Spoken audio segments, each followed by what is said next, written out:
Hello students, today we will be studying a very interesting topic, that is real numbers. This topic lies with class 10 mathematics of chapter 1 of NCERT. जैसा कि हम देख रहे हैं कि आज जो टॉपिक हम पढ़ने वाले हैं वो रियल नंबर्स है। वैसे ही क्लास 9th में आपने रियल नंबर का फाउंडेशन या बेसिक पढ़ लिया होगा। Already you have studied the basic and introductory part of real numbers in class 9. तो चलिए बताइए रियल नंबर क्या है और हम क्यों पढ़ते हैं, इसके क्या एप्लीकेशन है। बड़ा सिंपल है। जब आप घर से स्कूल जाते हैं, जब आप यहाँ से दिल्ली जाते हैं, चाहे बस से जाएं, बाय रोडवेज, बाय रेलवेज या बाय फ्लाइट एयरवेज, तो जब भी हम कहीं से अपनी जर्नी शुरू करते हैं और कहीं पर ख़त्म करते हैं तो हमें डिस्टेंस मालूम होता है और ये भी मालूम होता है डिस्टेंस को हम कितने टाइम में ट्रेवल करेंगे। यानी जब भी हम इस वर्ल्ड को, नेचर को देखते हैं तो हमारे मन में ये प्रश्न होता है कि हम उनको मेज़र कैसे करें, how to measure the world. जब भी हम वर्ल्ड को, नेचर को देखते हैं तो हमारे मन में ये प्रश्न होता है how we express the whole world in our paper. तो मैथमेटिक्स क्या है? Is the language of nature. तो इस लैंग्वेज को समझने के लिए हम रियल नंबर को एक टूल के तौर पे इस्तेमाल करते हैं। तो जब भी कभी आप मेजर करती हैं, चाहे अपने मार्क्स बताती हैं, चाहे अपनी हाइट बताती हैं, चाहे अपनी एज बताती हैं, ये सभी रियल नंबर्स में होता है। अब आप बोलेंगे रियल नंबर ठीक है, ये तो ऑलरेडी हमने पढ़ा हुआ है। तो मैं कुछ एग्जांपल भी देता हूँ। रियल नंबर हम क्या बोलते हैं? आर, सेट आर से रिप्रेजेंट करते हैं। क्या क्या होता है रियल नंबर? आप सेट ऑफ नेचुरल नंबर आप जानते होंगे। क्या है नेचुरल नंबर? आपको मालूम है 1, 2, 3, ये जो नंबर है ये सेट ऑफ नेचुरल नंबर्स है। जब भी हम नेचर में देखते हैं तो नेचर के एक कंप्लीट फॉर्म को समझने के लिए हमें नेचुरल नंबर की जरूरत होती है। It comes from nature, thus it becomes natural number. Simply अब आपको मालूम होगा ये भी रियल नंबर है। और क्या है? इंटीजर्स। जब हम इंटीजर्स की बात करते हैं तो उसमें नेगेटिव वैल्यूज भी आ जाते हैं, जैसे इनफाइनाइट से जाएगा -3 प्लस माइनस, या ऐसा लिख सकते हैं 0 प्लस माइनस 1 प्लस माइनस 2, ये जो हों ये this is set of integers.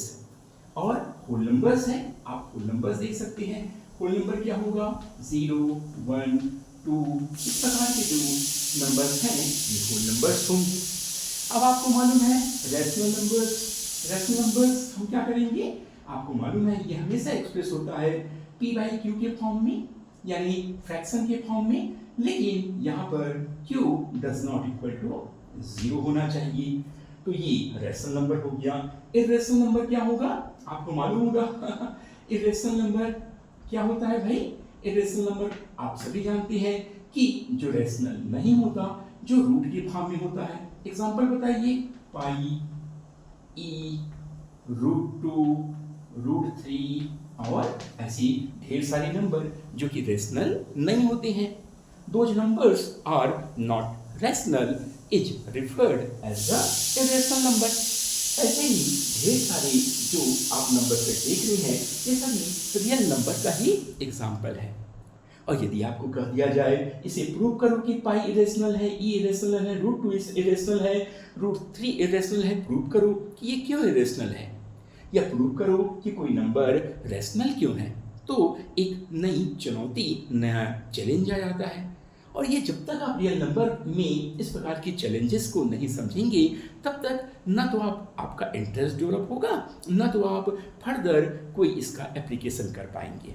तो आज का जो टॉपिक है इसी रियल नंबर के एडवांस फॉर्म पर है, यानी हम एडवांस फॉर्म पढ़ेंगे जिससे हम एप्लीकेशन कर सकें। तो इस टॉपिक में दो मेन टॉपिक की इंट्रोडक्टरी पार्ट है। पहला फंडामेंटल थ्योरम और मैं हिंदी और इंग्लिश दोनों में बताऊंगा ताकि दोनों मीडियम के जो बच्चे हैं उनको लाभ मिले, फायदा मिले। तो फंडामेंटल थ्योरम ऑफ अरिथमेटिक यानी अंकगणित, यानी जब भी हम नंबर को लेते हैं तो नंबर को हमको रीड करना पड़ता है, नंबर की प्रॉपर्टीज़ को हमें एप्लीकेशन करना पड़ता है। नंबर के प्रॉपर्टीज़ को यदि हम जानेंगे तभी हम किसी नेचुरल एलिमेंट्स को, नेचुरल ऑब्जेक्ट को मेजर कर पाएंगे, उसके बारे में और जान पाएंगे। तो ये अरिथमेटिक है। अरिथमेटिक यानी ऐसा हर एप्लीकेशन जिसमें नंबर इन्वॉल्व होता है।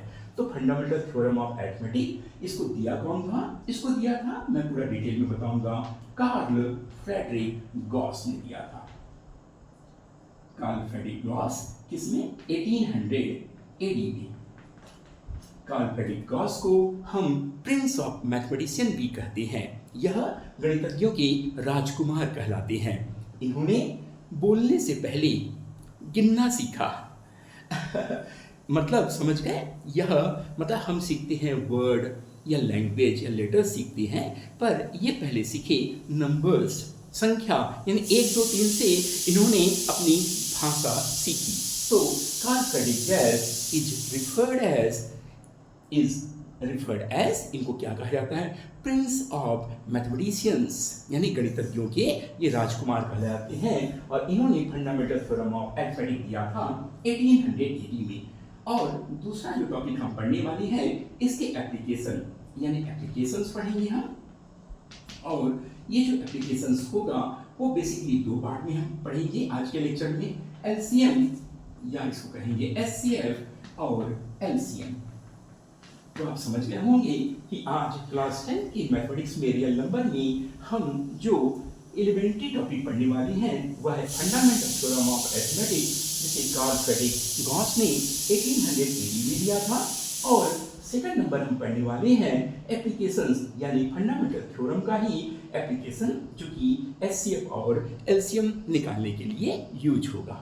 तो चलिए शुरू करते हैं कि फंडामेंटल थ्योरम ऑफ अरिथमेटिक क्या है। तो फंडामेंटल थ्योरम ऑफ अरिथमेटिक को आपको स्टेटमेंट आपको मालूम होना चाहिए। तो इसका स्टेटमेंट क्या है? फंडामेंटल थ्योरम मतलब यहाँ से हमारा मैथमेटिक्स का एप्लीकेशंस चालू हो गया, क्योंकि जब हम नेचर को देखते हैं लेकिन जब हम उसका एप्लीकेशन करते हैं, उसको रीड करते हैं, उसका हम अपनी डेली लाइफ में यूज करते हैं, तो हमें कुछ रूल या प्रॉपर्टीज़ का ध्यान रखना पड़ेगा। If we don't know about the properties of such numbers, then how we apply in our daily life, in our daily life uses? It is not possible. Therefore, we are very unsure about how we use these numbers and what are the limitations of such rules and numbers. तो fundamental theorem of arithmetic का statement परीक्षा में पूछा जाता है और आपको याद होना चाहिए, क्योंकि आप समझेंगे ये तो अच्छी बात है, लेकिन आपको कम से कम फंडामेंटल थ्योरम ऑफ अरिथमेटिक याद होना चाहिए। तो चलिए हम देखते हैं क्या कहता है इसका स्टेटमेंट। ये कहता है एवरी कंपोजिट नंबर, मैं आपको इसको समझाऊंगा भी। Every composite number can be expressed, इसको हम can be factorized भी कर सकते हैं, can be factorized in prime factors। यदि आप ये लेक्चर को अच्छे से अटेंड कर लेते हैं, समझ लेते हैं, तो आपका पूरा कॉन्सेप्ट अच्छी तरह से क्लियर हो जाएगा। कहीं कोई डाउट या प्रॉब्लम नहीं रहेगी, और रहेगी तो आप मुझसे बॉक्स में अपना क्वेश्चन पूछ सकते हैं। तो इन प्राइम फैक्टर्स ये हो गया एवरी कंपोजिट नंबर, मैं आपको एक्सप्लेन भी करूंगा, can be expressed factorised in prime factors. इसके बाद हो जाएगा दिस इज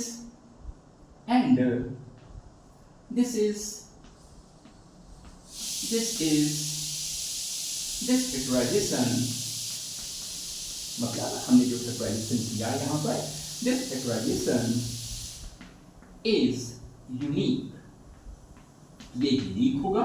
जैसे नेचर यूनिक होता है, यहाँ पर कोई भी डुप्लीकेट नहीं होता, आप बिल्कुल अलग हैं, मैं बिल्कुल अलग हूँ, हमारा कोई डुप्लीकेट नहीं है, यानी हर कोई यूनिक है नेचर में। नेचर में ये यूनिक कैसे होता है, यानी नेचर में आम बिल्कुल अलग होता है, आम के पेड़ में आम होता है, संतरे के पेड़ में संतरा होता है। How is it possible? आप देखते हैं कि एक पैटर्न्स होता है, कोकोनट का ट्री आप देखिए एक पैटर्न है, पाम ट्री एक पैटर्न में होता है, मैंगो ट्री का एक पैटर्न होता है, the species of mango different कितने मिलियंस ऑफ स्पीसीज हैं, इंडिया में ही कितनी हैं, ये सभी अलग अलग होती हैं। लेकिन इसके पीछे का कारण क्या है? आप केमिस्ट्री देखिए, केमिस्ट्री में एलिमेंट्स होते हैं, गोल्ड अलग, सिल्वर अलग, कॉपर अलग। क्यों अलग होती हैं? what is the main reason of its differences, its uniqueness? हम कभी नहीं बता पाएंगे, क्योंकि जब तक हमें प्राइम नंबर्स के बारे में जानकारी अच्छे से नहीं होगी, हम उनके बारे में नहीं बता पाएंगे। तो इज यूनिक यहाँ हो जाएगा apart from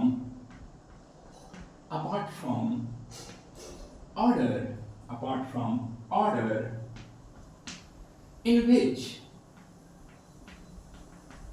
in which prime factors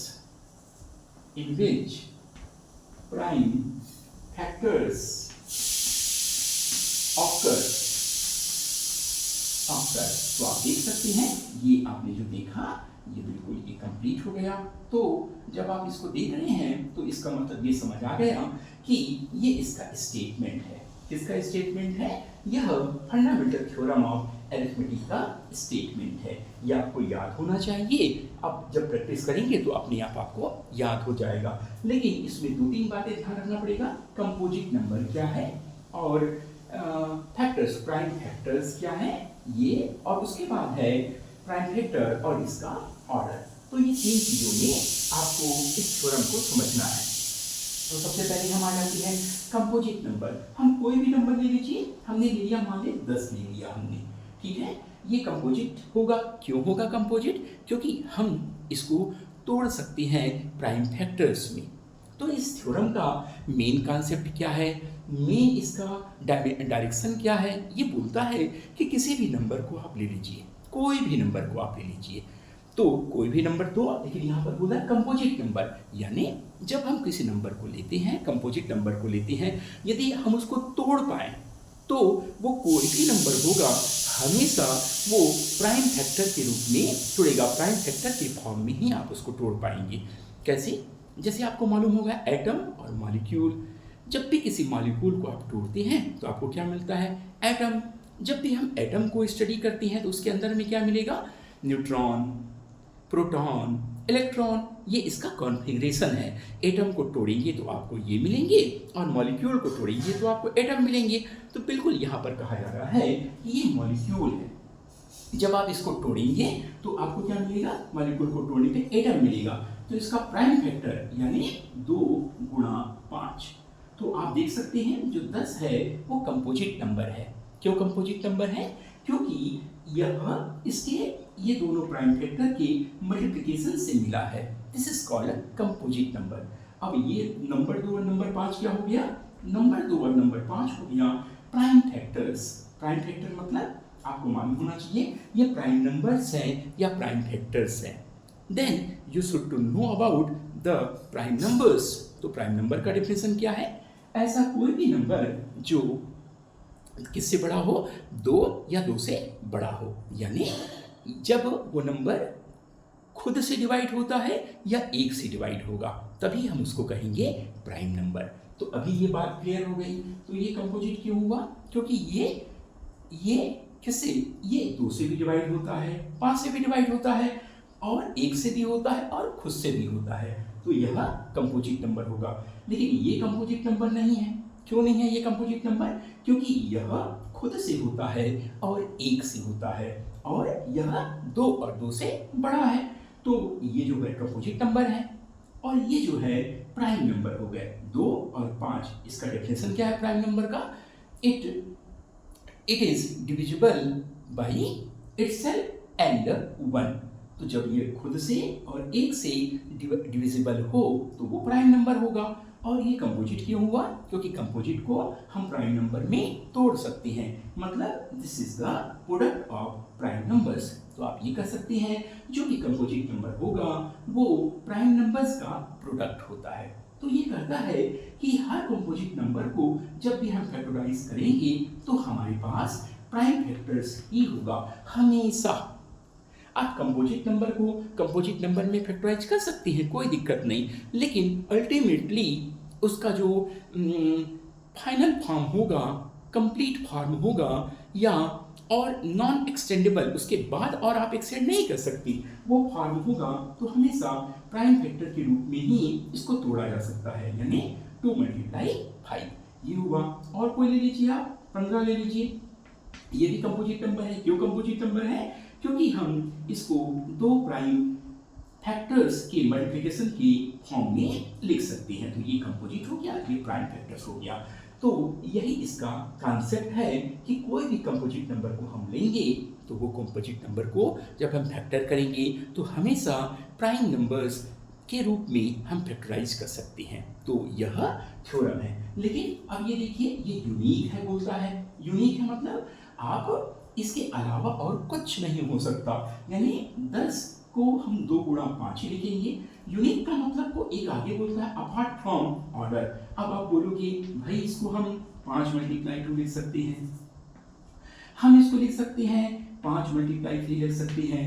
तो यहाँ बोलता है आप केवल एक ही तरह से उस यूनिक को ब्रेक कर सकते हैं, यूनिक को आप चैलेंज कर सकती हैं कि भाई मैं 2 × 5 की जगह 5 × 2 लिखा, लेकिन इससे भी कोई प्रॉब्लम नहीं। ये बोलता है कि बस आप ऐसा कर सकते हो भाई कि ऑर्डर को ध्यान मत दो, है ना। ये बोला अपार्ट फ्रॉम ऑर्डर, ऑर्डर को ध्यान मत दो, ऑर्डर को इधर उधर कर लीजिए, कोई दिक्कत नहीं, लेकिन हमेशा इसके जो प्राइम फैक्टर्स होंगे वो यूनिक होंगे, इनका यूनिक रिप्रेजेंटेशन होगा। यही इस थ्योरम का मेन कॉन्सेप्ट है। और कोई भी नंबर आप ले लीजिए और उनको प्राइम फैक्टर्स में हम तोड़ सकते हैं। अब हम इसके और आगे बढ़ते हैं भाई, इसकी और आगे क्या है, इसके जब हम और आगे बढ़ते हैं तो कुछ इंटरेस्टिंग चीज मिलता है। यानी इसी थ्योरम को मैं मैथमेटिकली रिप्रेजेंट करता हूँ। मान लेते हैं कि कंपोजिट नंबर x है, ये कंपोजिट नंबर है x, ठीक है। तो इस कंपोजिट नंबर को मैं लिखूंगा P1, ये पहला प्राइम फैक्टर है, ये P2, ये दूसरा प्राइम फैक्टर है। जैसे 10 को लिखा था मैंने 2 और 5, तो ये दोनों उसके प्राइम फैक्टर हैं। फिर मैंने लिखा P3 मल्टीप्लाई, इसी प्रकार हम आगे बढ़ते जाते हैं। तो मल्टीप्लाई करेंगे तो क्या मिलेगा, आगे बढ़ते करते हम मान लेते हैं कि यहाँ पर n प्राइम फैक्टर्स हैं। तो आप देख सकते हैं x क्या है, कंपोजिट नंबर, जैसे 10, 20, 50, 18 कंपोजिट नंबर, और इसके प्राइम फैक्टर्स क्या है, P1 multiply P2 multiply P3, यानी 10 का 2 × 5 जो मैंने बताया था, ये इसके प्राइम फैक्टर्स हैं। तो आपको ये लिखना होगा कि जब उसमें लिखा है अपार्ट फ्रॉम ऑर्डर, जब आप ऑर्डर का ध्यान रखते हैं तो ऑर्डर का ध्यान रखने पे क्या होता है कि यहाँ पर आपको देखना पड़ेगा कि ये P1 क्या है। भाई P1 एक ऑर्डर होगा, असेंडिंग ऑर्डर में हम लिख देते हैं। तो मान लेते हैं इसको हमने क्या लिखा, असेंडिंग ऑर्डर में लिख दिया, असेंडिंग ऑर्डर। तो इसका असेंडिंग ऑर्डर क्या हो जाएगा भाई, ये हो जाएगा P1 लेस देन और इक्वल टू, दोनों बराबर भी हो सकते हैं, P2 2 बार भी आ सकता है, 2 और 2 2 भी हो सकता है। फिर लेस देन और equal to P3 less than और इक्वल टू, इसी प्रकार हम लेस देन और इक्वल टू Pn तक जाएंगे। तो ये इसका असेंडिंग ऑर्डर हो गया, मतलब बढ़ते हुए क्रम में, है ना। असेंडिंग यानी बढ़ते हुए क्रम में, इंक्रीजिंग ऑर्डर में हो गया। तो ये ऑर्डर की बात कर रहा है। और कभी कभी यहाँ पर लेस देन और इक्वल टू है, मतलब दोनों बराबर भी हो जाएंगे। दोनों बराबर होने पर जब हम गुणा करेंगे तो वो क्या हो जाएगा, पावर्स में कन्वर्ट हो जाएगा, powers of primes, powers of prime factors. आप बोलोगे थोड़ा समझा दीजिए। बहुत सिंपल है, मान लेते हैं मैंने 20 ले लिया, 20 कौन सा है, कंपोजिट नंबर है, x है। इसका फैक्टराइजेशन क्या होगा, 2 × 2 × 5, ये हो गया 2 दूनी 4 पंचे 20। अब देखिए ये है P1, ये है P2 और ये है P3। अब मैं बोला था कि जरूरी नहीं कि इसका ऑर्डर 2 ऐसा हो, इसका ऑर्डर लिखेंगे तो क्या हुआ, ये दोनों बराबर हो गए। तो जब बराबर होने पर हम क्या लिख सकते हैं, इसको पावर के फॉर्म में लिखेंगे, पावर्स ऑफ प्राइम फैक्टर। तो ये लिखा जाएगा 2^2 मल्टीप्लाई 5^1। तो आपने इसी कंपोजिट नंबर को प्राइम फैक्टर्स में भी लिखा, आपने इसी कंपोजिट नंबर को किस में लिखा, प्राइम पावर्स, प्राइम पावर्स यानी यहाँ लिखा आपने पावर्स ऑफ प्राइम नंबर्स के फॉर्म में लिखा। और बिल्कुल यूनिकनेस को डिफाइन करने के लिए जो यूनिक है भाई इधर उधर कर लीजिए। तो बोलता है आपको थ्योरम ही कहा कि आप 5 को इधर ले आइए, 2 को उधर ले आइए, कोई दिक्कत नहीं, लेकिन आपको असेंडिंग ऑर्डर में लिखना होगा, तो जिससे कि आप इसके प्राइम पावर्स को डिफाइन कर सकते हैं। अब वो आप ये बोलेंगे कि ऐसा करने का कारण क्या है, तो जब आप ऐसा करते हैं यही जो रीज़न है कनेक्ट करेगा आपको अगले टॉपिक में जाने के लिए। यानी अब हम इसके एप्लीकेशन पर पढ़ेंगे कि जब हम इतनी सारी थ्योरम पढ़े, रूल पढ़े, तो हमारे मन में एक क्वेश्चन आता है कि भाई ये रूल का, थ्योरम का इतना अच्छे तरीके से बताने का मतलब क्या है। इसका एक ही मतलब है कि हम इसका यूज करेंगे, क्योंकि अगर ये रियल नंबर है तो ये हमारे काम भी आने चाहिए, और ये रियल नंबर तभी होगा जब हमारे ये काम आएगा। तो चलिए देखते हैं कि ये काम आता है कि नहीं आता है। तो मुझे लगता है कि आपने फंडामेंटल थ्योरम ऑफ अरिथमेटिक को समझ, यानी अंकगणित का मूलभूत प्रमेय आपने देख लिया, पढ़ लिया, ठीक है। तो आप बता दीजिएगा कौन सा कंपोजिट है, तो मैं चेक कर लेता हूँ यहाँ पर कि ये क्या है, 2, 10 और 9। बताइए यहाँ पर कौन कौन से कंपोजिट है और कौन कौन से प्राइम्स हैं। तो आप देख लीजिए, ये है आपका प्राइम और ये दोनों जो होंगे कंपोजिट होंगे। ये दोनों प्राइम, ये प्राइम है और ये कंपोजिट है। क्यों ये प्राइम है, क्योंकि ये it is divisible by 1 and itself. ये केवल खुद से और एक से विभाजित होता है, और बस but 10 and 9 are not only divisible by 1 and itself but its other factors also। जैसे 10 को हम क्या है, कंपोजिट नंबर है, मतलब इसको हम प्राइम फैक्टर्स में तोड़ पाएंगे। 2 × 5, हमने 9 को तोड़ा कैसे, 3 का पावर 2 या 3 × 2, यानी ये प्राइम फैक्टर्स में टूट गया, इसलिए यह कंपोजिट नंबर होगा। आपने देख लिया, ऑर्डर को भी देख लिया, पावर को भी देख लिया, और जब ये मालूम होगा तब आपको एप्लीकेशंस बड़े इजी हो जाएंगे इसके, ठीक है।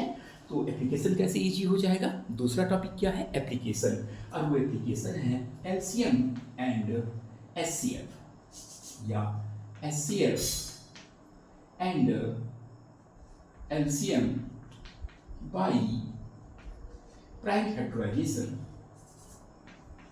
प्राइम फैक्टराइजेशन, आप इसकी पूरी एक्सरसाइज को अच्छे से कर पाएंगे, कोई दिक्कत नहीं। प्राइम फैक्टराइजेशन, तो HCF and LCM by prime factorisation. तो आप देख सकते हैं कि यहाँ पर एचसीएफ और एलसीएम निकालने की कई मेथड्स होते हैं। There are several methods to obtain the HCF and LCM, but here we focus only by the prime factors method, the prime factorizations method only, because we are studying here the prime factors fundamental theorem of arithmetic। तो जब हम prime factors के बारे में हमने पढ़ लिया है, तो हम देखते हैं कि क्या इसका काम, क्या इसका उपयोग एलसीएम या एचसीएफ निकालने के लिए आता है। तो हम देखते हैं कि क्या हम इससे एचसीएफ और एलसीएम निकाल पाएंगे। तो चलिए शुरू करते हैं। क्वेश्चंस क्या है, तो यहाँ क्वेश्चंस है find HCF and LCM of 10 and 20 by, मैं इसको शॉर्टकट में पीएफ प्राइम फैक्टराइजेशन मेथड लिख देता हूँ, पीएफएम यानी प्राइम फैक्टराइजेशन मेथड। तो आप देख सकते हैं यहाँ पर हमें क्या करना है, क्योंकि आपको कॉन्सेप्ट तो मालूम हो गया। अब जब आप कॉन्सेप्ट जान गए हैं तो निश्चित तौर पर ये प्रॉब्लम बनाने में आपको कोई दिक्कत नहीं आनी चाहिए। इसके बाद मैं कुछ और एप्लीकेशन भी बताऊंगा, और एक बार जब आप ये लेक्चर अच्छे से देख लेते हैं तो आपको कोई डाउट नहीं रहेगा, आप बाकी जो एक्सरसाइज की प्रॉब्लम है उसको आसानी से कर सकते हैं। तो हम देख सकते हैं इसका सॉल्यूशन क्या होगा, बड़ा सिंपल है। यहाँ पर है एचसीएफ और एलसीएम निकालना है किसका, 10 और 20 का निकालना है। लेकिन आपको ध्यान रखना है you are bonded to use only the PFM, आपको केवल प्राइम फैक्टराइजेशन मेथड को ही यूज करना है, कोई और मेथड नहीं, क्योंकि वहां पर ये कहा रहेगा क्वेश्चन में use prime factorisation method only. तो कैसे निकालेंगे, बड़ा सिंपल है। तो हम यूज करते हैं, देखिए सबसे पहले हम लेंगे इसका दोनों का वो निकाल लेते हैं क्या, प्राइम फैक्टर्स बाय यूजिंग क्या, fundamental theorem of arithmetic bye fundamental theorem of arithmetic, मैंने शॉर्टकट में लिख दिया bye fundamental theorem of arithmetic. क्या बोलता है, ये बोलता है कि कोई भी कंपोजिट नंबर को हम, कोई भी कंपोजिट नंबर, ये कंपोजिट नंबर है 10, इसको हम क्या कर सकते हैं, इसको हम प्राइम फैक्टर्स में तोड़ सकते हैं, we can expressed in prime factors. तो हम क्या होगा 2 × 5, यदि पावर लिख सकते हैं तो पावर लिख दीजिए। तो मैं 2 × 5 को असेंडिंग ऑर्डर में तो लिखा हूँ, पावर के फॉर्म में लिखता हूँ। तो 2 रेज़ टू 1, 2 का पावर 1 मल्टीप्लाई 5 रेज़ टू 1, ये हो गया दोनों फॉर्म में। दूसरा हम आ जाते हैं 20 को क्या लिखेंगे, 2 × 5, ये लिख दिया हमने। और आप बोल रहे होंगे कि सर ये आप निकालते कैसे हैं, ये देख लीजिए आपको 20, तो सबसे छोटा प्राइम नंबर क्या है 2, आप 2 से डिवाइड कीजिए, ये इवन नंबर है 10 जा, फिर ये 2 से जाएगा 5 जा, फिर ये 5 से जाएगा 1, तो ये जो आपने मिला 2 2 5, इसी को मैंने यहाँ पर लिखा है। I wrote here only these numbers, these are called prime factors, 2 × 5। तो हम इसको क्या लिखेंगे, हम इसको लिखेंगे 2 raise to 2 multiply 5 raise to 1, ये हमने लिख दिया भाई।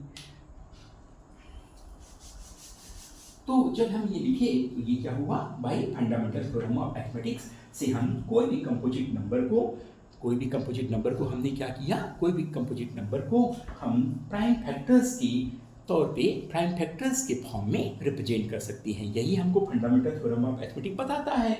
तो मैंने दोनों तरीके से बता दिया। और असेंडिंग ऑर्डर में लिखेंगे, क्योंकि ये एक रूल है जो कि हमने समझाया था आपको। अब हम क्या करेंगे, एचसीएफ निकालेंगे।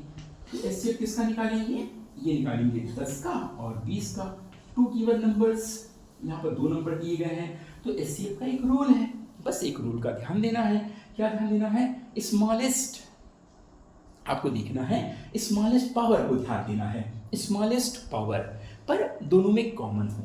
आपको 2 कीवर्ड याद रखना है, एकदम सिंपल। स्मॉलेस्ट, पहले कॉमन लिखना है, कॉमन, आप कॉमन देखिए, जैसे यहाँ पर कॉमन क्या है, ये 2 कॉमन है, ये भी कॉमन है और ये भी कॉमन है। तो दोनों में आप यहाँ दे सकती है, दोनों नंबर्स में, ईच नंबर्स में ये दोनों कॉमन हो गया।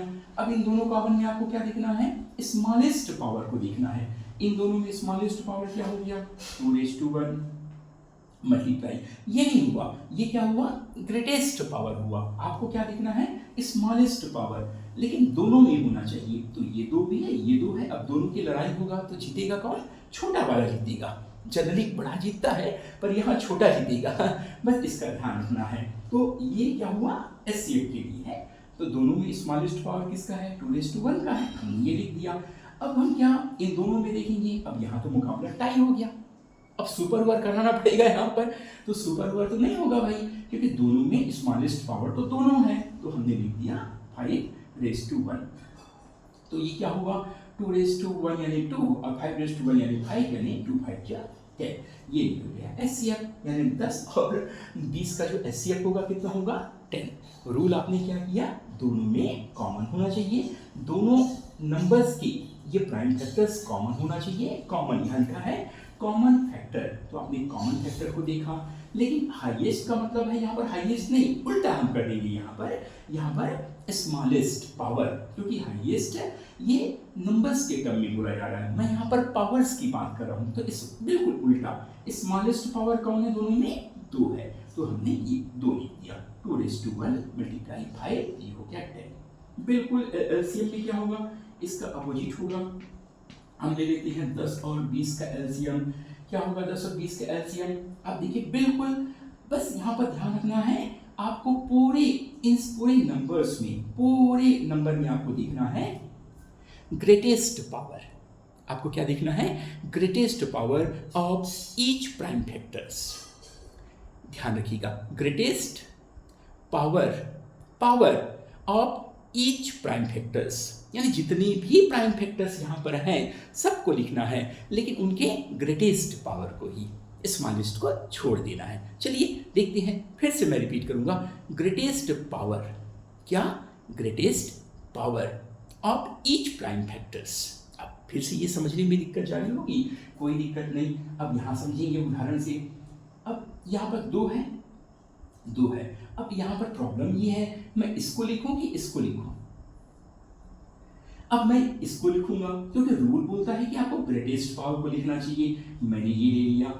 मान लो यहाँ पर अब कॉमन की जरूरत ही नहीं है, हर प्राइम फैक्टर 2 का है, 2 का मुकाबला था तो 2 का मुकाबले में जो बड़ा है वो जीत गया। यहाँ पर अब 5 है तो 5 के मुकाबला में कौन जीतेगा?